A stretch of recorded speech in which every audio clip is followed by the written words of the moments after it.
Good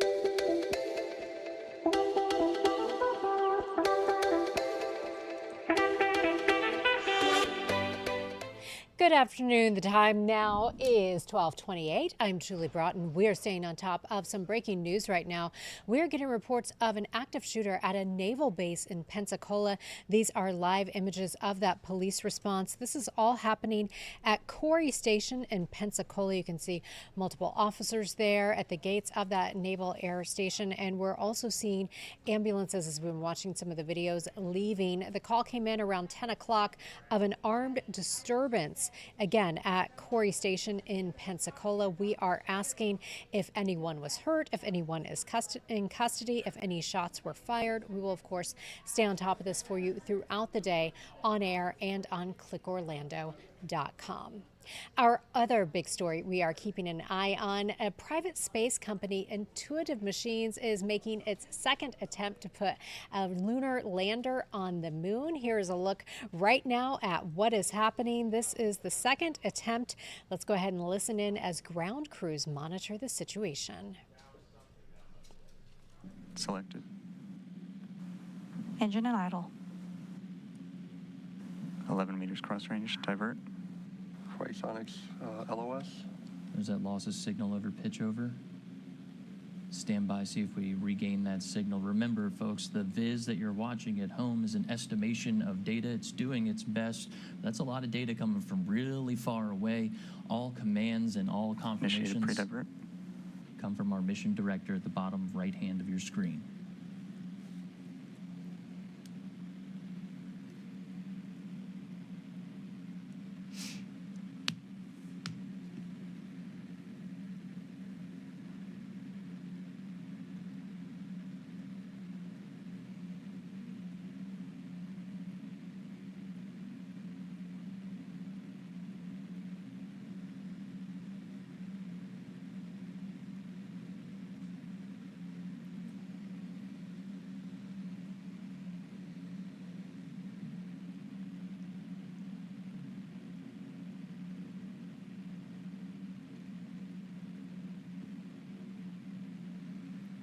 Again, we are standing by, monitoring the viz just as you are at home, along with Nova Control.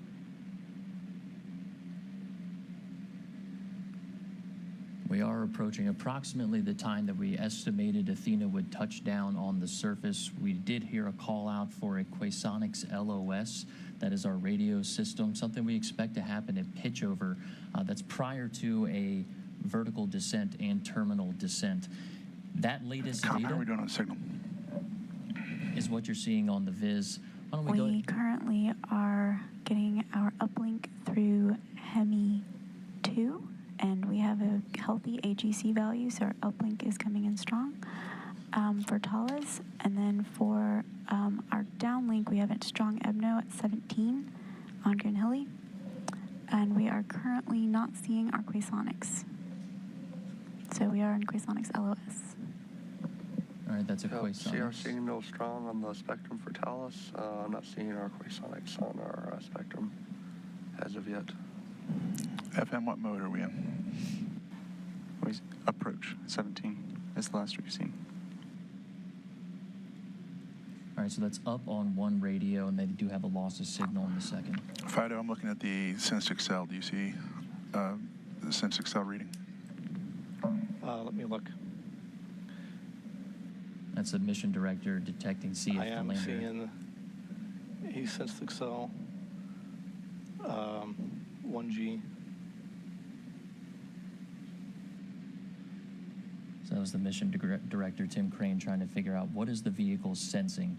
It has two inertial measurement units on board. You can think of those as your inner ear. So when he's asking what is the sensed acceleration, that's what he's asking for, is what is that inertial measurement unit, that inner ear, detecting as far as acceleration.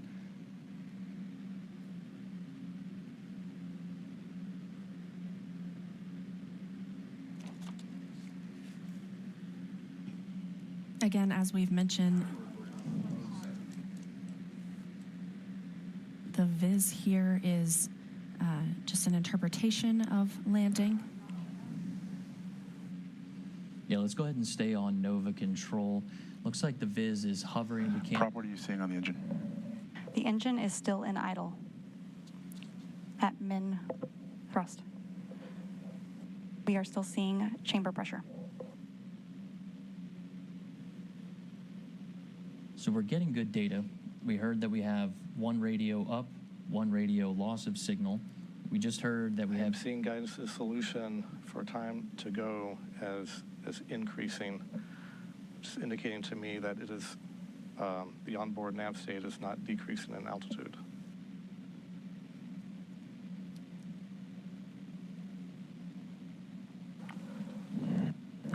The good news, the HRN laser is now ready to fire.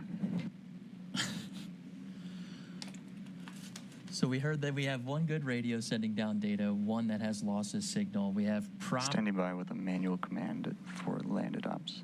Yep. No recommendation at this time. Yep, we have prop telling us that we have good data. That was someone just commanding. We heard exec mode to go into this firing mode and someone standing by to get into our landed ops mode. I'll wait for Dr. Crane to confirm here. But if we're pulling down data, we'll see how this goes. Looks like Tim's about ready to jump on the loop and sort out what we saw on the Viz versus what the folks inside of Mission Control are seeing on their monitors. It's a good reminder, too, this public channel that we're listening to here in the studio, Leah, and what people are listening to at home, at the landing party at Lone Star Flight Museum. All right, folks. I'm showing that we are sensing lunar acceleration. So we're on the surface. Let's evaluate. All right, let's continue to evaluate. I hear we do have a picture from a portion of the descent. Is that right over there? All right, so that's a picture during braking, about 10 kilometers up MD, from this the is lunar prop on surface that IM-1. we do have while we wait We for a can little more confirm the engine information. is still running and therefore needs to be upright. If we were in a different configuration, the engine would have snuffed. Okay, so we have confirmation. I believe that was from Con that says the engine's still running. This picture you're looking at, the 10 kilometers up during that braking burn, that powered descent initiation, that long burn that brought us 4,000 miles per hour braking burn. Incredible shot. Yeah, that's there. what I'm saying as well. All right, there's another view there. Looks like from this panel, we're looking at the garage. So that's Lunar Outpost Map Rover inside of that square right there, Leah. And this looks like it's probably about the same altitude, maybe about 10 meters above the surface. And one more here for everyone. It's about the same altitude there, maybe a little bit more exposure, but these Camera's still running in HRN mode. These photos came down for us just a few moments ago. Wanted to share those before we jump back into Mission Control as flight controllers are looking at this dynamic situation and learning. Yeah, go more ahead and put us in landed about the ops. setting. It looks like we're down. We need to evaluate that situation, and I'd like to get a picture. As they say, picture it didn't happen. So LOS. Dr. Crane's onto it right there. A couple FM things here, Leah. 3402 was acknowledged. AOS on Thales. What we're hearing in our ears and what folks at home are listening to are not the Mode only 20 landed channels ops. Check your systems. that Mission Engine is shut down. controllers are working on. It's an engine shutdown notice. We'll see what comes out of this. But they're all on different loops having separate conversations. So all the information that we have, that folks have at home, isn't necessarily the exact vibe inside the room. So we'll stand by and listen in to see what we have here. I did hear Dr. Crane call out that they are getting readings for Alright, lunar folks, we're moving to the acceleration. post-landing court procedure.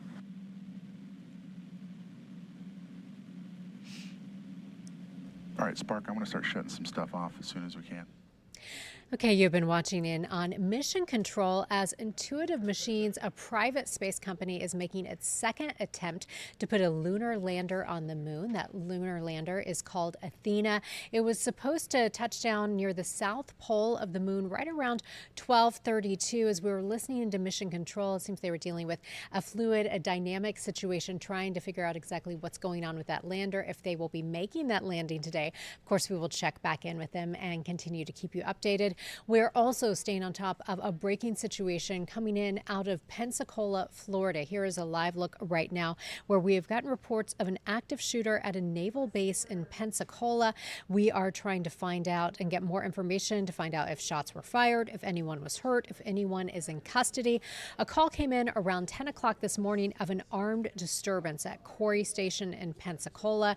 You can see officers there still on the scene. The scene actually looks rather calm at this time. It doesn't look as if, officers are running around frantically searching for anything. Again, we do not know if any shots were fired, if anyone was hurt, or what the status is with this.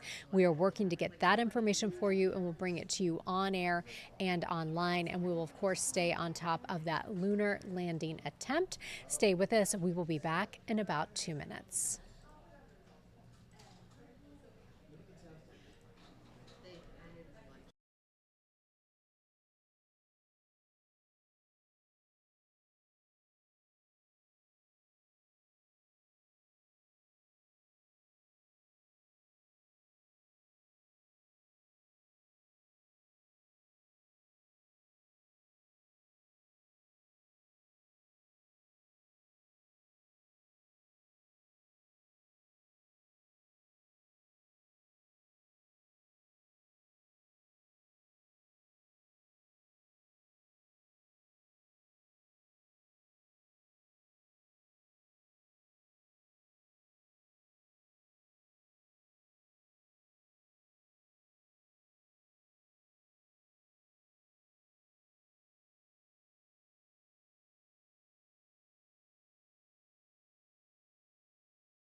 Good afternoon. The time now is 12:41. I'm Julie Broughton. Welcome back to Take 6. We do have an update for you on that breaking news we've been following out of Pensacola. We did get an update from the sheriff of Escambia County, and he says that there is no evidence of an active shooter and no injuries reported after police responded to reports of a armed disturbance at Corey Station in Pensacola. Again, we are hearing that there have been no reports or no evidence of an active shooter and no injuries. We will continue to keep you updated throughout the day on air and on clickorlando.com.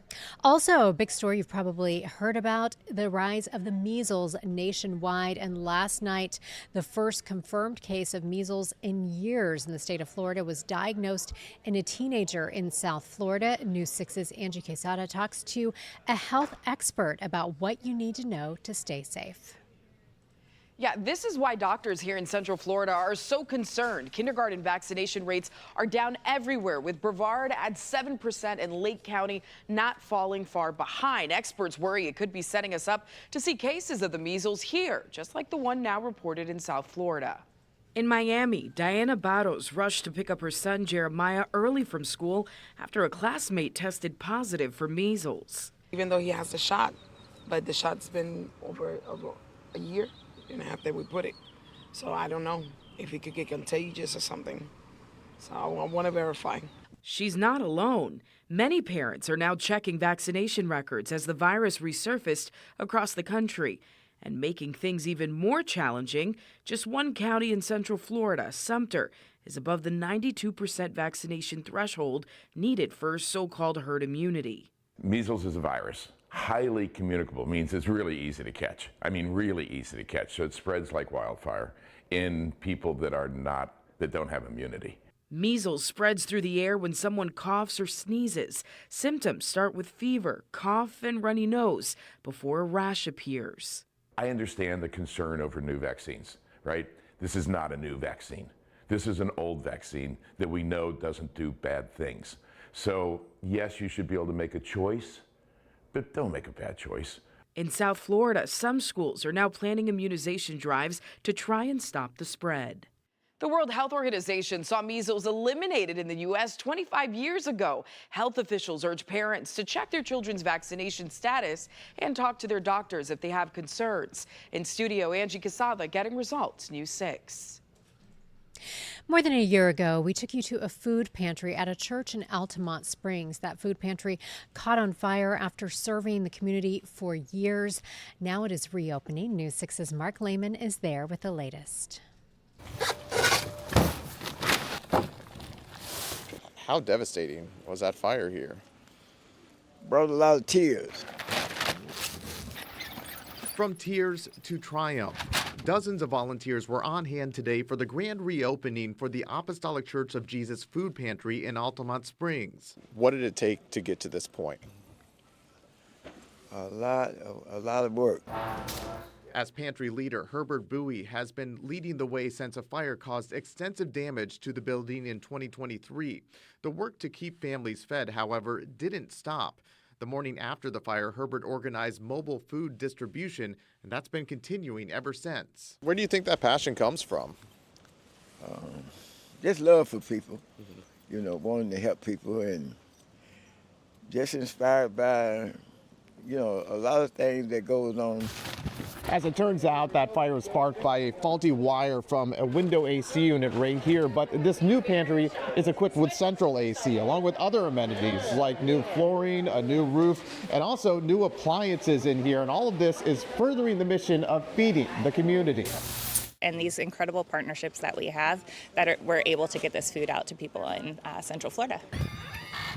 Second Harvest Food Bank supporting the cause. With the completely refurbished building, those who are food insecure can come throughout the week to get what's needed. I feel blessed that it's open because it's blessing so many people. A blessing that opens more opportunities in helping neighbors in need. We got a larger pantry. It's just fantastic. I mean, it's great that we where we're at now with it. I mean, it looks, you know, we're very proud of it. In Altamont Springs, Mark Lehman getting results, News 6. Looks great. We want to get a check of your forecast for you as well. Here's what we're talking about as we move through the day today. Actually, we'll have that for you in a minute. But first, we've been staying on top of the second attempt of a lunar landing by a private space company based in Houston called Intuitive Machines. Here's a look at mission control. They were supposed to land that lander called Athena right around 12:32. They've had some communications issues. You can see ground crews assessing what is going on with that. They're trying to land Athena near the south pole of the moon because that is where NASA will be targeting to land astronauts during the Artemis missions. So again, they've had some communication issues with the lander today. We've heard that the engine has shut down here and there throughout the day. So as we've heard many times, space is hard. So they are continuing to work on that, and we will continue to stream that for you if you'd like to watch on clickorlando.com. Now, as far as your forecast today is looking very different than yesterday, but those winds have stuck around for us today. And because of the dry conditions behind that front we were tracking yesterday and the strong winds, that means we are looking at sensitive fire weather. We have red flag warnings in place until 6 o'clock today for all of our counties. So any brush fires that do start could spread very quickly for us today. Winds at times have been gusting to around 30 miles per hour. These are your sustained winds out of the northwest, bringing in that cooler, drier air. Right now, winds are sustained anywhere from around 18 miles per hour in Orlando to 25 miles per hour in Melbourne, with higher gusts. In Melbourne right now, you're seeing gusts to 34 miles per hour, and we're talking about nearly 30 mile per hour gusts in Sanford, Leesburg, and in Orlando. Satellite and radar imagery showing we are dry. We have nearly full sunshine just about everywhere. That will continue today and tomorrow, with our next best chance of rain not coming until Sunday. Right now, we are sitting generally in the 60s, about 61 in Palm Coast. Our warmest spot right now is 67 in Melbourne. We will get a few degrees warmer today. The average high this time of year is 78, so we'll be about 10 degrees below that area-wide. Overnight tonight, that's when we'll really feel the effects of that front that came through last night. We'll wake up tomorrow morning at 46 in Orlando, 41 in the Villages, a little bit milder in some of our coastal spots like Cape Canaveral and Cocoa Beach. And Palm Coast, you will also be at 40. Here is your 7-day forecast. Now, if you have outdoor plans this weekend, your best bet looks to be on Saturday or early Sunday. We go to 76 tomorrow. Back in the 80s this weekend. Our next front moves in, bringing the chance of showers and thunderstorms late Sunday afternoon into overnight Sunday into the first part of the day on Monday. A little bit of a cool down Monday and Tuesday, and then we go right back into the 80s for Wednesday. We will have a full breakdown of your forecast as well as the latest headlines, all of the breaking news that we've been updating you on throughout this episode of Take 6. Thanks so much for stopping by, and I will see you at 4.